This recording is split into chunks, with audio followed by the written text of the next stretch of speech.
বাসরাতে আয়েশার হাত ধরতেই বরাবরই অবাক হয়েছে। আয়েশার হাত স্বাভাবিক মানুষের তুলনায় অধিক ঠান্ডা। তাও কিছু না বলে চুপচাপ ছিলাম। কিন্তু রাতে যখন হঠাৎ আয়েশাকে জড়িয়ে ধরলাম, আমি রীতিমতো আরো বেশি অবাক হলাম। আয়েশা শুধু হাত না, বরং পুরো শরীর ঠান্ডা। মনে মনে এসব অদ্ভুত চিন্তা আসতে লাগলো। আয়েশা বলল, কি হলো? সেই কবে থেকে দেখছে আপনি কি চিন্তা করছেন? আমি বললাম, না আসলে চিন্তা করছিলাম যে আমার কি না, থাক কিছু না, ঘুমিয়ে পড়ুন। আয়েশার সাথে পারিবারিকভাবে বিয়ে হয়েছে। বিয়ের আগে শুধু আমার সাথে আয়েশার 2বার দেখা হয়েছিল, আর এই 2বারই আয়েশার সাথে আমার শুধু কথা হয়েছে। কখনো তাকে ধরার কথাও কল্পনা করিনি। যাক, শরীরের তাপমাত্রা কম, এ জাতীয় কিছু চিন্তা করে ঘুমিয়ে পড়লাম। কিন্তু সকালে উঠে আয়েশার অদ্ভুত সব আচরণ লক্ষ্য করলাম। আমি প্রায় সবসময় সকালে উঠে যাই, অর্থাৎ 5টা-6টার দিকে। কিন্তু আজ আজব হলেও সত্য, 10টার আগেও আমার ঘুম ভাঙেনি। যদিও রাতে অন্য দিনের তুলনায় 2-1 ঘন্টা দেরিতে ঘুমিয়েছিলাম, কিন্তু এত দেরিতে তো আমি ঘুম থেকে উঠি না। ঘুম থেকে উঠতেই আরও বড়সড় একটি ধাক্কা খেলাম। টেবিলে হরেক রকমের খাবার সাজানো।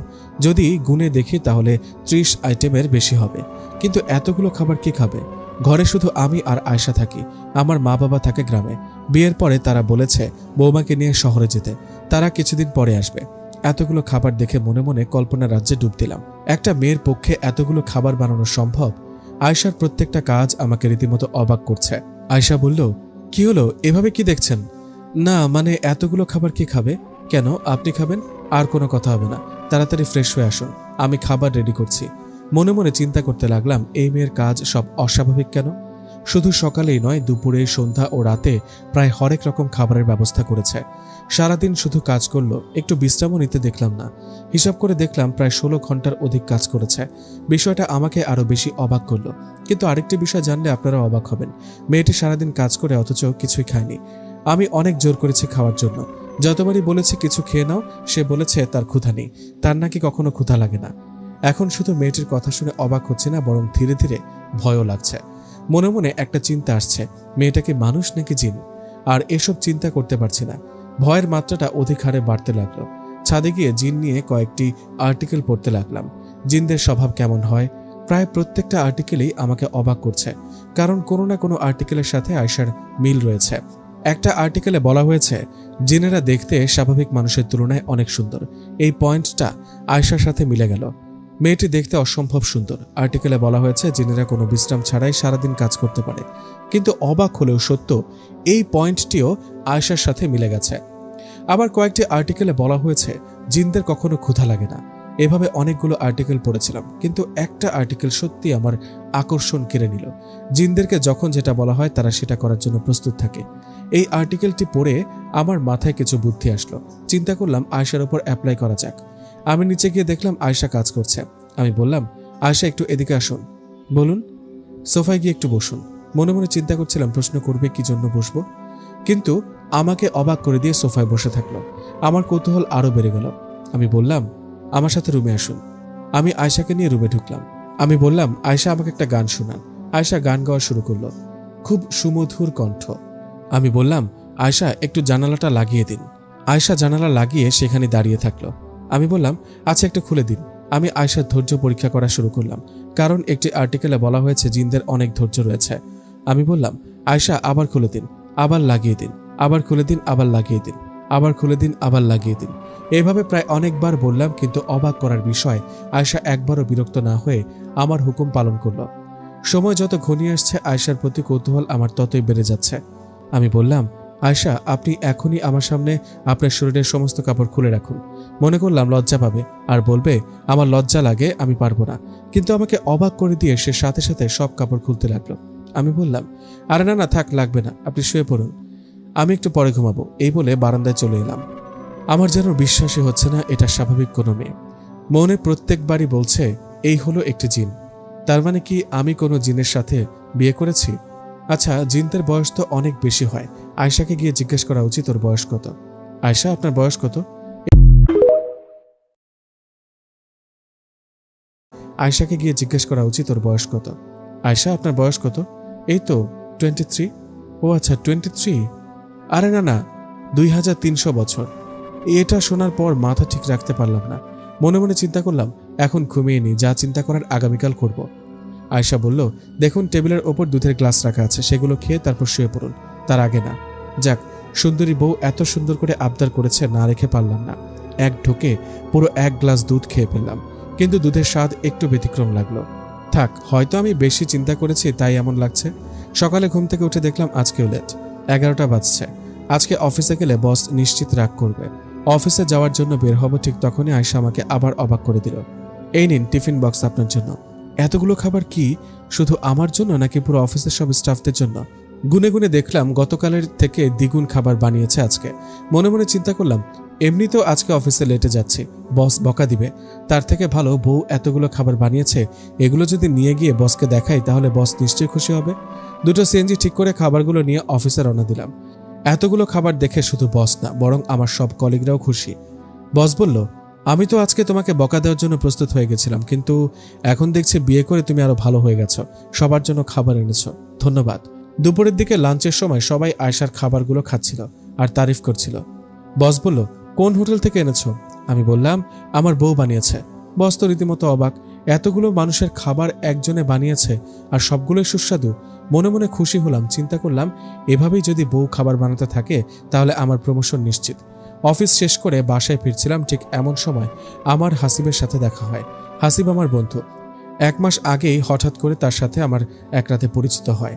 কিছুদিনের মধ্যে আমাদের মধ্যে খুব ভালো একটা বন্ধুত্বপূর্ণ সম্পর্ক গড়ে ওঠে, কিন্তু আমার বিয়েতে তাকে দাওয়াত দিলে সে তার ব্যবসায়িক কাজের জন্য আসতে পারেনি। আমি বললাম, হাসিব চিনছিস আমাকে? কেমন আছিস? হাসিব বলল, এই তো ভালো আছি, তোর বিবাহিত জীবন কেমন চলছে? এই তো ভাই, ভালোই। আমি যে কত প্যারার মধ্যে আছি সেটা আর হাসিবকে বললাম না। চিন্তা করলাম আগামীকালকে হাসিবকে ঘরে দাওয়াত দিব, তারপর তার সাথে আয়শার ব্যাপারে সম্পূর্ণ কথা বলবো। হাসিব, এক কাজ কর, আগামীকালকে তুই আমার বাসায় আয়, একেবারে আমার বউকে দেখবি আর তোর সাথেও কিছু সময় কাটালাম। এমনি অফিস থেকে আমি ছুটি নিয়েছিলাম। হাসিব বলল, আচ্ছা, আমি বিকালের দিকে আসবো, তারপর সারা রাত আড্ডা দিব। এভাবেই দুজনেই আরো অনেক কথা বললাম। একটি গুরুত্বপূর্ণ মিটিং চলে আসায় সে চলে যায়। আমিও আগামীকালের জন্য প্রস্তুতি নিতে থাকি। ঘরে ঢুকতে দেখলাম আয়শা সবে মাত্র গোসল করে বের হয়েছে। এই যেন আমি নিজের চোখের সামনে এক অসম্ভব সুন্দর পরী দেখতে পাচ্ছি। চুল ভেজা, নাকের ডগায় সামান্য সামান্য পানি, ঠোঁট সম্পূর্ণ লাল। নিজেকে আর ধরে রাখতে পারলাম না। চিন্তা করলাম একটু রোমান্স করব। যে গিয়ে আয়শাকে জড়িয়ে ধরলাম।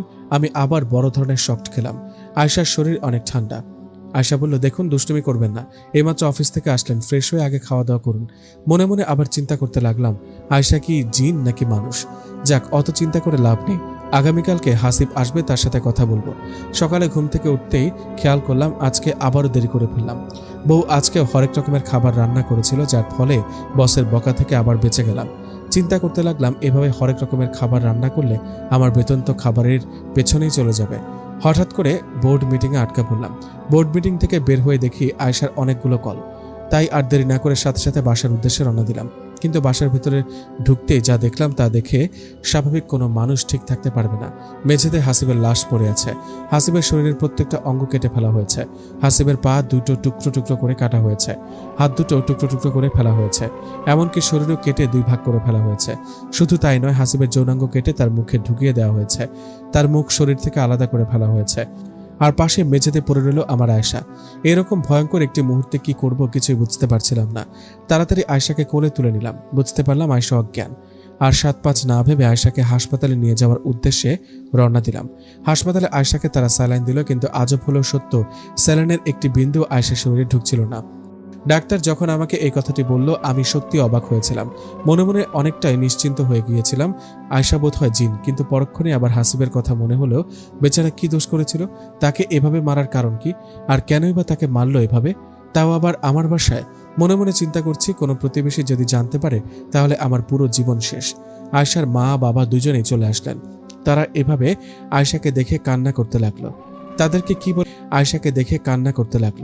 তাদেরকে কি বলে সান্ত্বনা দেব আমি নিজেও বুঝতে পারছিলাম না, কারণ আমি নিজেও চিন্তিত। আয়শার মা বলল, বাবা এগুলো কেমনে হয়েছে?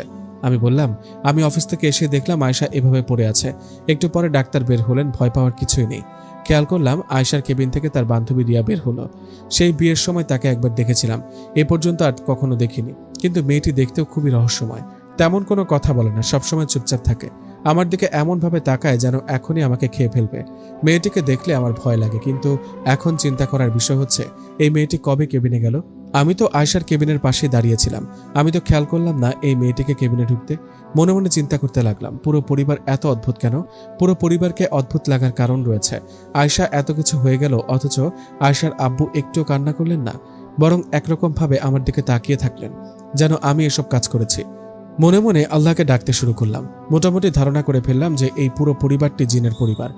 আয়শা কিছুক্ষণের মধ্যেই সুস্থ হয়ে উঠল।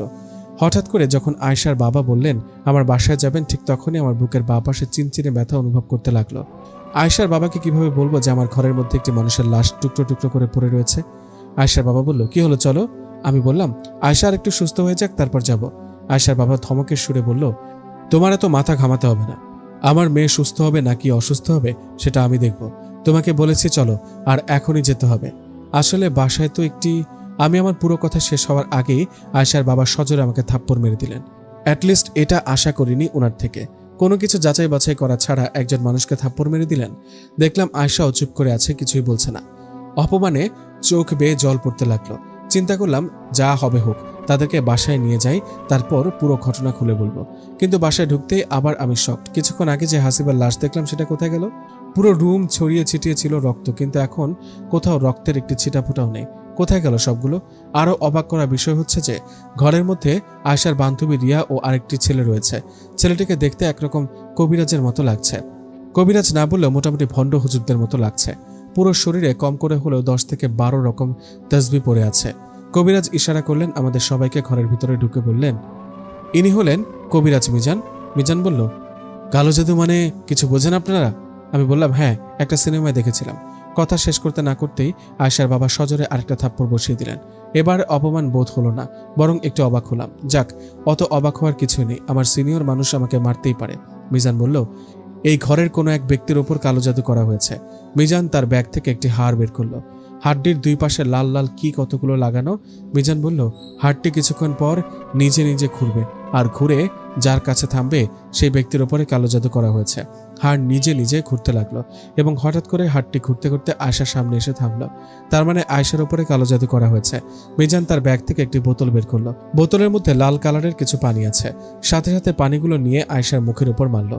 কিছুক্ষণের জন্য সবগুলোই আমার সিনেমা মনে হচ্ছিল, কিন্তু পরক্ষণে আমি ভয় পেয়ে গেলাম। আয়শা পাগলের মতো করছিল। মনে হচ্ছিল আয়শার শরীর থেকে কিছু একটা বের হয়ে যাবে। কেউ তার শরীর থেকে তার আত্মা বের করে নিচ্ছে। পাগলের মতো ছটফট করছিল, আর মিজান অনবরত তার মুখের উপর পানি মারতে লাগলো। হঠাৎ করে আয়শা আবার স্বাভাবিকভাবে সোফায় বসে পড়ল। মিজান আয়শাকে উদ্দেশ্য করে বলল, কি হয়েছিল বলো। আয়শা চারদিকে দেখলো। যেই আমার দিকে নজর পড়লো, সাথে সাথে সে আমাকে জড়িয়ে ধরে পাগলের মতো কান্না করতে লাগলো। আমি বললাম, কি হয়েছে, এভাবে কান্না করছেন কেন? আপনি খারাপ। আপনাকে আমি কতগুলো কল দিয়েছি, কিন্তু আপনি একবারও কল ধরেননি কেন? আপনার ওই বদমাশ বন্ধুটি এসে আমার সাথে খারাপ ব্যবহার করছিল। আমি যখন তাকে বাধা দেই তখন সে আমাকে থাপ্পড় মারলো। তারপর আমার কিছুই মনে নেই। তার মানে হাসিব আয়শার সাথে খারাপ কিছু করতে চেয়েছিল। কিন্তু কেন? হাসিব তো এমন ছিল না। হাসিব অত্যন্ত নম্র ও ভদ্র ছেলে।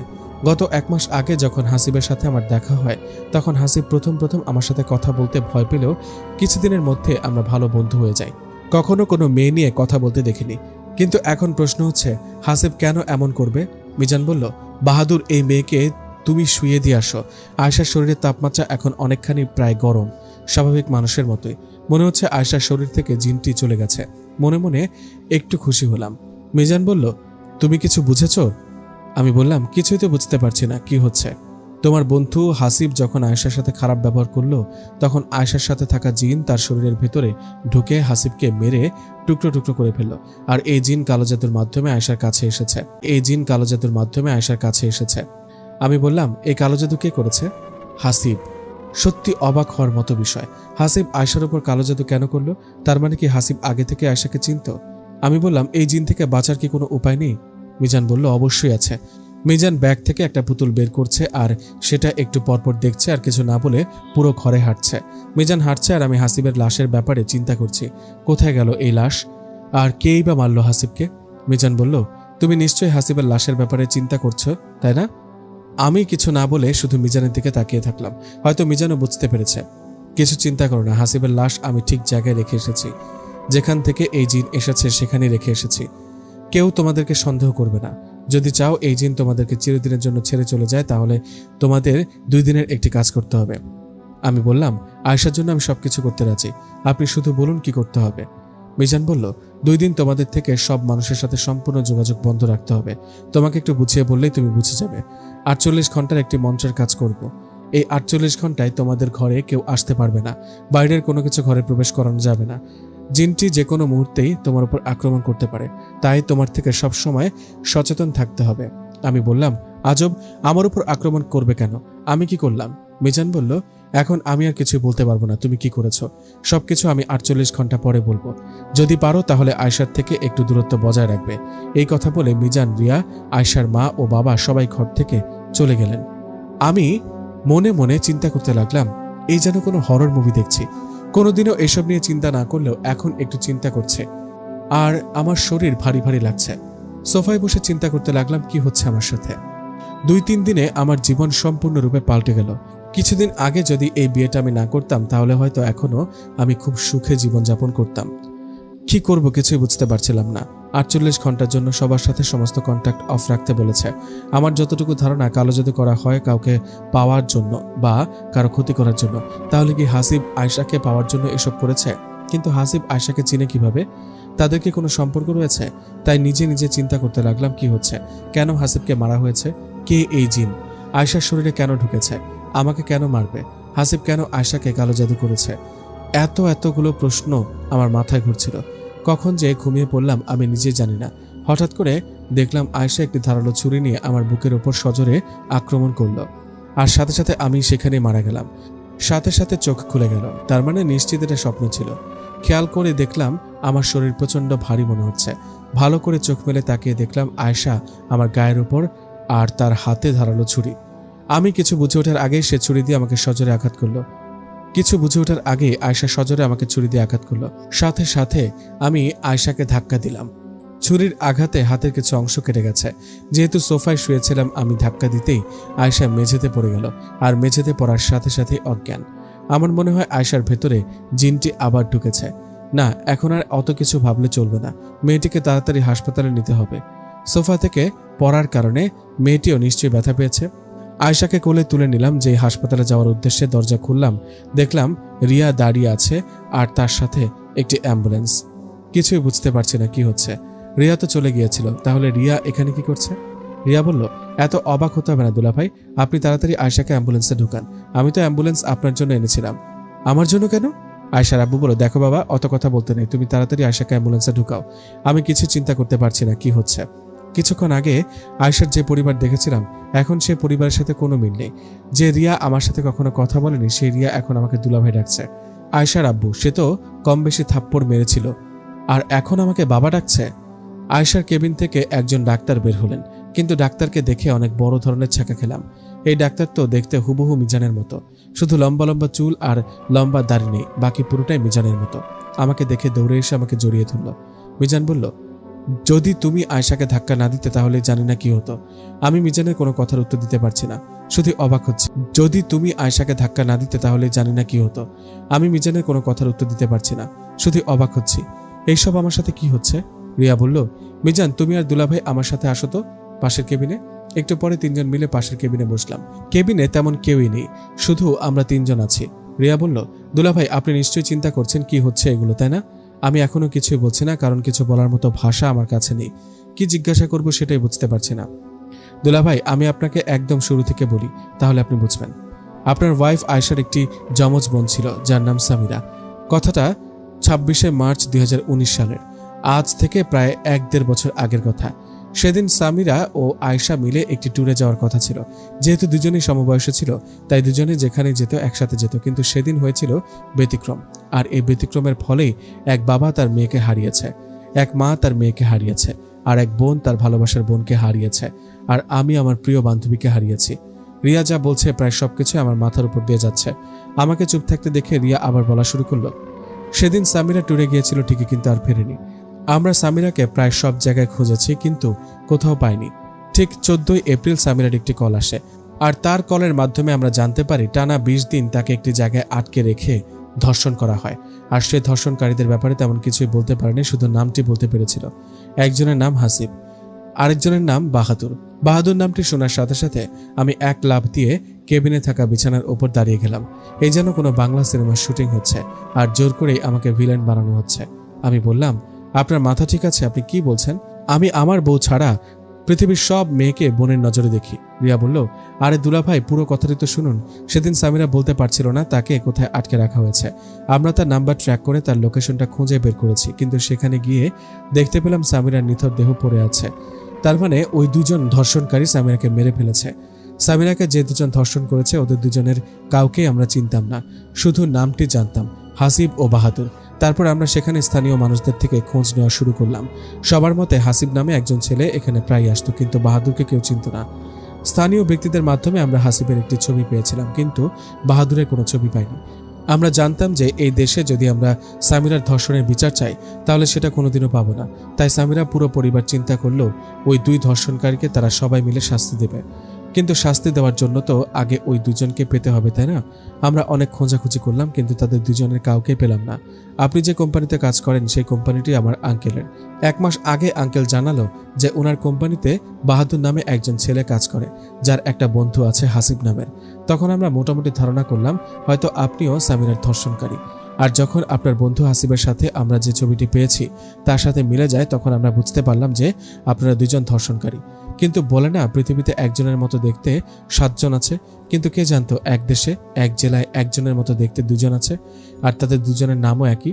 আচ্ছা, হাসিবের সাথে আপনার পরিচয় হয় কেমনে? আমি বললাম, এক রাতে অফিস শেষে বাড়ি ফিরছিলাম, তখন হঠাৎ হাসিবের সাথে আমার দেখা। প্রথম সে আমার সাথে কথা বলতে ভয় পেলেও ও পরবর্তীতে আমরা অনেক ভালো বন্ধু হয়ে যাই। হাসিব প্রায় বলতো আমি নাকি দেখতে তার এক কাছের বন্ধুর মতো, কিন্তু আমি এসব বিশ্বাস করতাম না। সত্যি আমি জানতাম না হাসিব এত খারাপ একজন মানুষ। আপনারা চাইলে তো আমাকে আর হাসিবকে সরাসরি মেরে ফেলতে পারতেন। এসব বিয়ের নাটক করার কি দরকার ছিল? রিয়া বলল, হাসিব যে ধর্ষণকারী এটা আমরাও শিওর থাকলেও আপনি যে ধর্ষণকারী এটা আমরা শিওর ছিলাম না। আর তাছাড়াও আমরা আপনাকে এত সহজে মারতে চাইনি, অনেক কষ্ট দিয়ে মারতে চেয়েছিলাম। আমরা যদি আপনাকে সরাসরি মেরে দিতাম তাহলে হয়তো অনেক ঝামেলা হতো। তাই আমরা চিন্তা করেছিলাম প্রথমে আপনাকে মানসিক দিক থেকে মারবো, তারপর আপনাকে শারীরিকভাবেও মারবো। যেদিন আয়শার সাথে সামিরার বোন আপনার প্রথম দেখা হয়, আমরা মনে করেছিলাম আপনি চমকে উঠবেন, কিন্তু আপনি একটুও চমকালেন না, বরং লজ্জায় মাথা নিচু করে রাখলেন। ঠিক তখন থেকেই আমাদের অল্প অল্প সন্দেহ হওয়া শুরু করলো।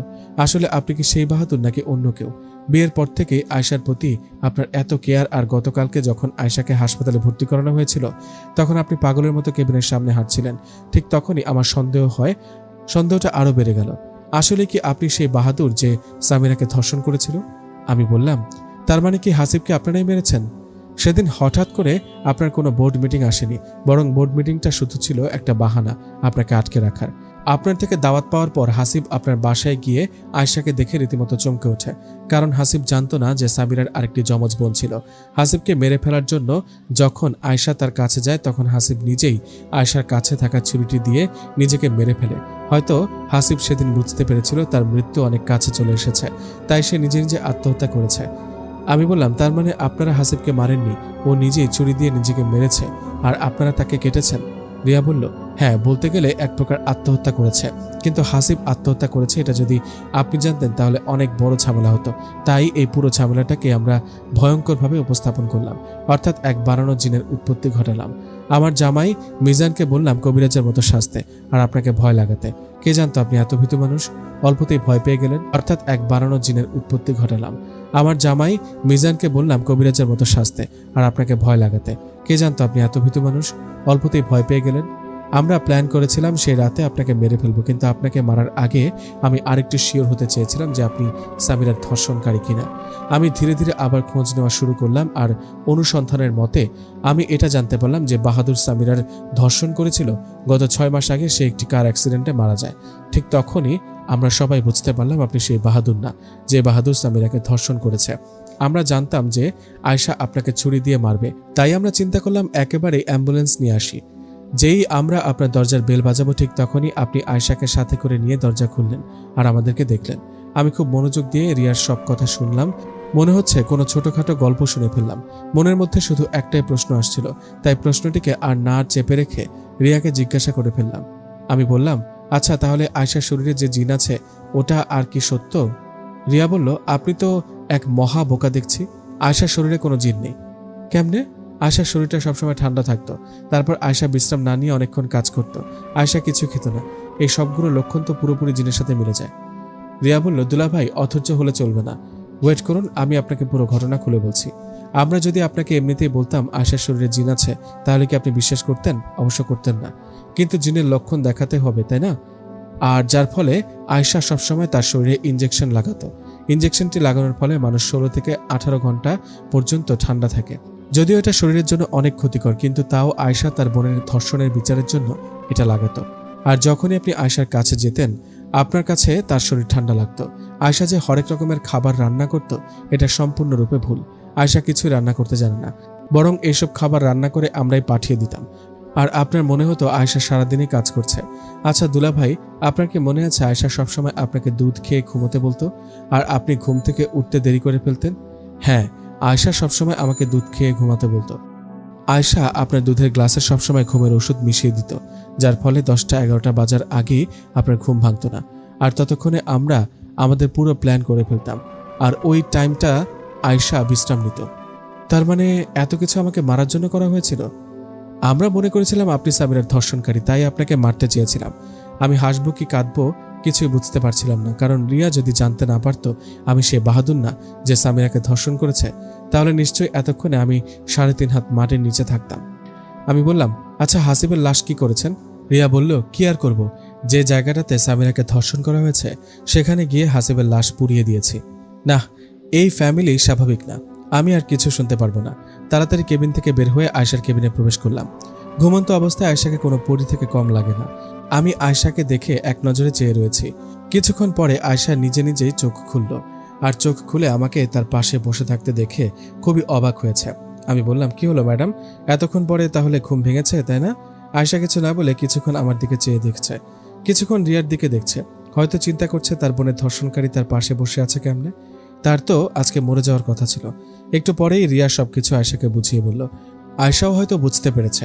আমাকে কাছে টেনে পাগলের মতো চুমু খেতে লাগলো। আর এই দৃশ্য দেখে আয়শার পরিবার লজ্জায় কেবিন থেকে বের হয়ে গেল।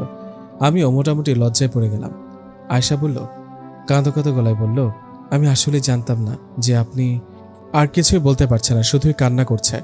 থাক, আমি বাধা দেব না, কান্না করতে ইচ্ছে করলে কান্না করুক। আজকে অনেকদিন পর এই পরিবার খুশি, আজকে হলেও একটু প্রাণ ভরে কান্না কাঁদুক।